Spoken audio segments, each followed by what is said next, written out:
दोस्तों विंटर्स में आती है बहुत ज़्यादा ड्राइनेस, तो ऐसे में आपको अपनी स्किन को प्रोटेक्ट करना बहुत ज़्यादा ज़रूरी है, क्योंकि वही एंट्री पॉइंट है बॉडी का। सबसे ज़्यादा इस बात पे ध्यान दीजिए कि अपने स्किन को मॉइस्चराइज कीजिए। एक हैवी मॉइस्चराइजर जरूर लगाइए सुबह नहाने के बाद, और एक बार रात में सोने से पहले। पानी पीते रहिए, क्योंकि कई बार हमें सर्दी में प्यास थोड़ी कम लगती है तो हम पानी पीना मिस कर जाते हैं। स्किन की अच्छी हाइड्रेशन के लिए पानी पीना बहुत ज़्यादा ज़रूरी है। दोस्तों कई बार हम लोग वुलन क्लोथ्स डायरेक्टली स्किन के साथ पहन लेते हैं, गर्म बनियान के रास्ते या कुछ अंडर पैंट्स ऐसी गर्म होती हैं, उससे स्किन में ड्राइनेस और इचिंग वगैरह कुछ ज़्यादा आ सकती है। तो कोशिश करिए एक नीचे कॉटन की लेयर ज़रूर हो ऐसा कोई भी कपड़ा पहनने से पहले।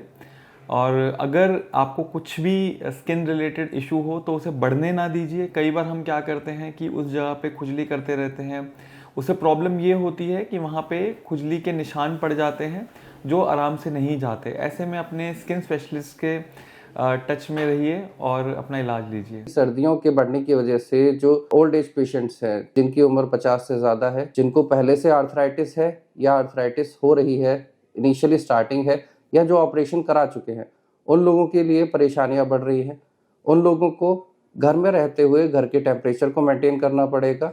बाहर निकलने के लिए उन्हें स्वेटशर्ट्स या जैकेट्स और head caps and shoes use करने पड़ेंगे, और थोड़ा फिजिकल एक्टिविटी को मेंटेन करना पड़ेगा। एक्सरसाइज को कंटिन्यू रखना पड़ेगा। इन सब चीज़ों को आपको ध्यान रखना चाहिए। आजकल जैसे सर्दियों का मौसम बढ़ रहा है, पोल्यूशन भी बहुत ज़्यादा बढ़ रहा है, तो ऐसे मौसम में बुज़ुर्गों को, जिनको खासकर छाती की समस्याएं हैं, उन्हें ध्यान रखने की बहुत ज़रूरत है। वो अपनी दवाइयाँ बिल्कुल समय पर लें, किसी भी तरह का धूम्रपान ना करें। अगर कोई धूम्रपान कर रहा है उसके धुएं से भी बचे।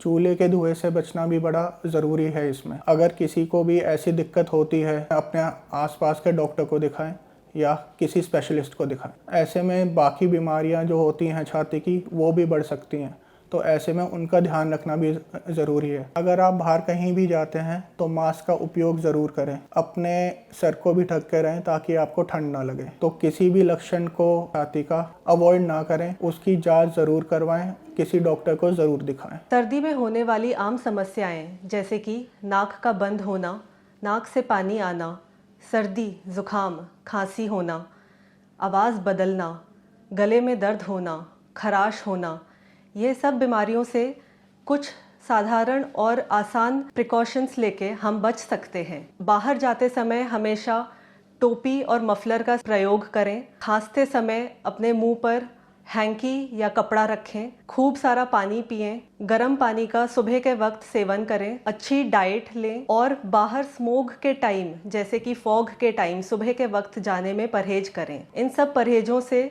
खांसी और कान नाक गले की बीमारियों से बचा जा सकता है। आज हम बात करेंगे the most common problem that we all are facing today is air pollution. उसकी वजह से होने वाले हेल्थ इम्पैक्ट्स और उसका हमें कैसे बचाव करना है। आप सब जानते हैं कि हमारा air quality index day by day it is getting worse. उसकी वजह से हमारी सेहत पे क्या असर पड़ रहा है।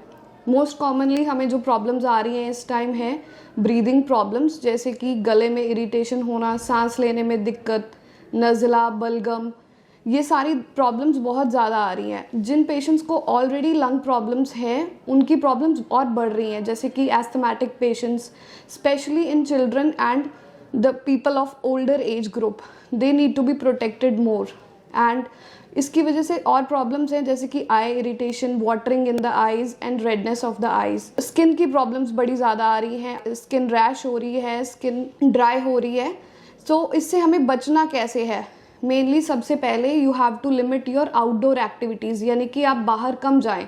स्पेशली सुबह और शाम के टाइम में अपना एक्सपोजर कम रखें।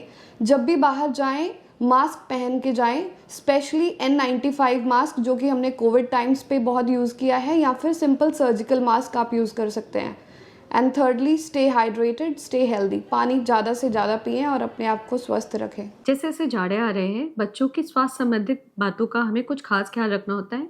उससे संबंधित टिप्स मैं आज आपसे शेयर करना चाह रही हूँ। सबसे पहला है, बच्चों को ठीक तरीके के कपड़े पहनाने चाहिए। बच्चों को लेयर्स में कपड़े पहनाने चाहिए। सबसे अंदर सूती कपड़े, उसके ऊपर हम एक हल्का सा स्वेटर या फ्लीस बना सकते हैं। उसके ऊपर कोट, टोपी, मिटन्स, सॉक्स और साथ में बूट्स पहना सकते हैं, और नेक में हम स्कार्फ का इस्तेमाल भी कर सकते हैं। जाड़ों की वजह से स्किन बहुत ड्राई हो जाती है, इसके लिए एक अच्छा मॉइस्चराइज़र का प्रयोग हमें बच्चों को नहलाने के बाद में करना चाहिए। प्लस बच्चे बार बार अपना हाथ धुलते हैं जिसके से उनके हाथ बहुत ड्राई हो जाते हैं, इसलिए हमेशा बच्चों के साथ में एक अच्छी हैंड क्रीम भी रखनी चाहिए। जाड़ों में फ्लू और अन्य टाइप के इन्फेक्शन होने की भी संभावना होती है, इसीलिए समय पे टीकाकरण कराने चाहिए, इससे उनको बचाव मिलेगा। यूजुअली जब बहुत ज़्यादा जाड़ा पड़ता है तो अक्सर बच्चों में नज़ला ज़ुकाम भी होता है, तो इससे बचाने के लिए बच्चे जब भी खेल कर आते हैं तो उनके हाथ को अच्छे से धुलवाना चाहिए और छींकने और खांसने के बाद भी हमें उनके हाथ धुलवाने चाहिए। यूजुअली बच्चे जाड़ों की वजह से स्पेशली अभी दिसंबर एंड में और जनवरी में घर में ही ज़्यादा रहते हैं, तो उनकी एक्टिविटी को बढ़ाने के लिए हम इंडोर गेम्स खिला सकते हैं, साथ में हल्की फुल्की एक्सरसाइज करा सकते हैं और डांस भी करा सकते हैं। बच्चों को मोबाइल ज़्यादा घर पर नहीं देना चाहिए, स्क्रीन टाइम कम रखना चाहिए और उनको अच्छी क्रिएटिव एक्टिविटीज़ में इंगेज रखना चाहिए, जैसे कि पजल मेकिंग, क्राफ्ट मेकिंग वगैरह वगैरह। तमाम प्रिकॉशंस के बावजूद भी यदि बच्चे आपके बीमार पड़ जाते हैं तो आप अपने पीडियाट्रिशियन से मिलें। Stay safe, stay warm and happy winters to everyone. नमस्कार।